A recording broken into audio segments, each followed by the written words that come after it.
En tout cas, 9 mois après cette tragédie, les rescapés du naufrage restent toujours très choqués, bien sûr, par ce qu'ils ont vécu. Certains ont accepté les indemnités proposées par la compagnie Costa. D'autres ont entamé des procédures judiciaires. Avant de partir en Italie, Axel Monnier et Eric Béra avaient rencontré quelques-uns de ces naufragés français. Ces images d'angoisse, ces scènes de panique, ils les revivent souvent la nuit dans leurs cauchemars. Ce couple d'octogénaires fait partie des rescapés français. Il y a quelques mois, ils ont accepté de transiger avec Costa. En plus des remboursements de frais médicaux et administratifs, ils ont reçu une indemnisation d'environ 11 000 € chacun. La somme ne nous a pas satisfait parce que je crois que sur le plan moral, parce que ça m'arrive encore et ça lui arrive aussi, d'avoir des cauchemars, mais j'avais pas envie d'attendre. Le traumatisme est toujours là. Mais pour exorciser le sort, ils vont repartir en croisière à la fin de l'année. Et avec Costa. Je ne sais pas quelle va être ma réaction. Mais vous avez besoin de le faire. J'ai besoin de le faire. Oui. Pourquoi? Je ne sais pas, pour peut-être arrêter peut-être 1 ou 2 fois par semaine d'être dans la mer. Dans vos rêves? Oui, d'être toujours, de toujours avoir une angoisse. Certains n'ont pas transigé.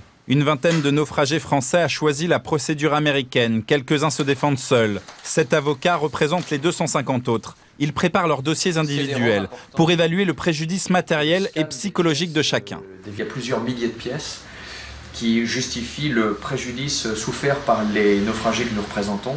C'est difficile, puisqu'un procès est toujours une épreuve, surtout lorsqu'il est long. Maintenant, tout est fait pour éviter le procès.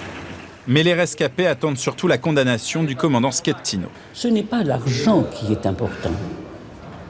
Il mérite la prison pour les 32 morts, il mérite la prison pour tout le traumatisme des gens.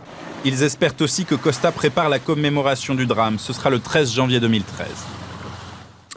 Ça nous amène à l'actualité internationale avec d'abord la mort de l'ancien roi du Cambodge, Norodom Sihanouk.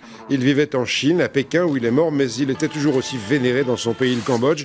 Un roi hors du commun, très francophile, vous vous en souvenez peut-être. Il s'est toujours efforcé de préserver l'unité du Cambodge, déchirée par des décennies et des décennies de guerre civile. Norodom Sihanouk restera l'une des très grandes figures de la politique en Asie au XXe siècle. Il avait 89 ans.